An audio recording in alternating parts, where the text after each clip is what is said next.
రత్నగిరి అందమైన ప్రకృతికి, అంతకంటే అందమైన మనుషులకు నిలయమైన ఒక పల్లెటూరు. కాని ప్రతి అందమైన ప్రదేశం వెనుక ఒక రహస్యం దాగి ఉంటుంది.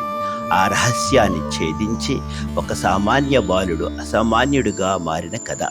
విక్రమ్ తన స్నేహితులతో ఆడుకుంటూ ఊరి చివర ఉన్న పెద్ద మర్రి చెట్టు వైపు ఆసక్తిగా చూస్తున్నాడు. ఓ పౌర్ణమి రాత్రి విక్రమ్ అడుగులు ఆ మర్రి చెట్టు వైపు సాగాయి. అక్కడి నిశ్శబ్దంలో, వెన్నెల వెలుగులో ఓ అద్భుతం అతని కంటపడింది. అది మామూలు శంఖం కాదు, కాలం దాచిన ఒక దివ్య సంపద. విక్రమ్ ఆశ్చర్యంగా, భక్తిగా ఆ మెరుస్తున్న శంఖాన్ని చేతుల్లోకి తీసుకుంటాడు.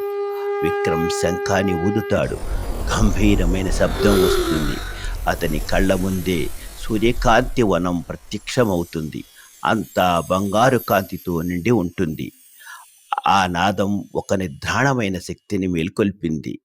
ఆ అద్భుత వనం నుండి దాని ఆత్మ బయటకు వచ్చింది. వనానికి సంరక్షకురాలైన జ్వాల. భయపడకు విక్రమ్, నా పేరు జ్వాల. ఈ సూర్యకాంతి వనానికి నేను సంరక్షకురాల్ని. ఎన్నో ఏళ్ల తర్వాత ఈ దివ్య శంఖాన్ని ఊదినవాడివి నువ్వే. నేనా? నేనేం చేశాను? ఈ శంఖం, ఈ వనం నాకేమీ అర్థం కావడం లేదు. ఈ వనం మన ప్రపంచానికి జీవశక్తిని అందిస్తుంది. కాని ఒక ప్రమాదం పొంచి ఉంది. మలకారుడు అనే దుష్టమాంత్రికుడు ఈ శంఖం కోసం వెతుకుతున్నాడు. దాన్ని సొంతం చేసుకుని ఈ వనంలోని కాంతిని లాగేసి ప్రపంచాన్ని చీకటిలోకి నెట్టాలని చూస్తున్నాడు. వాతావరణం చల్లబడి చీకటి ఆవరిస్తుంది. నల్లని నీడల రూపంలో కొన్ని వికృతమైన జీవులు వనంలోకి ప్రవేశించాయి. మలకారుడు, వాడికి శంఖం మేల్కొన్న విషయం తెలిసిపోయింది. అవే వాడి ఛాయా సైన్యం. విక్రమ్, మనం వాడిని ఆపాలి. విక్రమ్ కళ్ళు మూసుకొని శంఖాన్ని ఊదుతాడు. సుడిగాలి లేచి ఛాయా సైన్యాన్ని చెదరగొడుతుంది. ఒక మంచులోంచి మలకారుడు నవ్వుతూ బయటికి వస్తాడు. ఓ, ఒక పసిపిల్లాడా నా సైన్యాన్ని ఆపింది. చాలా ఆసక్తిగా ఉంది. ఆ శంఖం నాది, దాన్ని నాకిచ్చేయి. నీ ప్రాణాలతో ఆడుకోకు. ఈ వనాన్ని, ఈ శంఖాన్ని నీలాంటి వాడి చేతికి చిక్కనివ్వను. మలకారుడు మంత్రదండంతో దాడి చేస్తాడు. విక్రమ్ గాలిగోడతో దాన్ని అడ్డుకుంటాడు.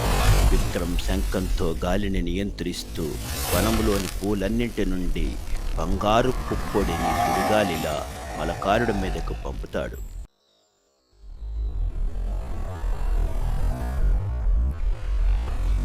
విక్రమ్ తన పూర్తి శక్తితో శంఖాన్ని గట్టిగా ఊదుతాడు. దాని నుండి వచ్చిన శక్తివంతమైన పవిత్రమైన గాలి తరంగం మలకారుడిని తాకి అతడిని చీకటి లోకాలకు తరిమివేస్తుంది. వనం మళ్లీ ప్రకాశవంతంగా మారుతుంది. నువ్వు సాధించావు విక్రమ్. నువ్వు ఈ వనాన్ని కాపాడావు. ఇప్పటి నుండి నువ్వే దీని కొత్త సంరక్షకుడివి. అవసరమైనప్పుడు ఈ శంఖం నిన్ను పిలుస్తుంది. సూర్యోదయం అవుతుంది. వనం మాయమవుతోంది. విక్రమ్ తన ఊరి పొలిమేరల్లో నిలబడి ఉన్నాడు. చేతిలోని శంఖం మామూలుగా కనిపిస్తోంది. శంఖాన్ని ప్రేమగా చూసుకొని తన చొక్కాలో భద్రంగా దాచుకుంటాడు. ఇంకా ఇలాంటి మాయాలోక కథల కోసం సిరి చిట్టి లోకంలో మళ్ళీ కలుద్దాం.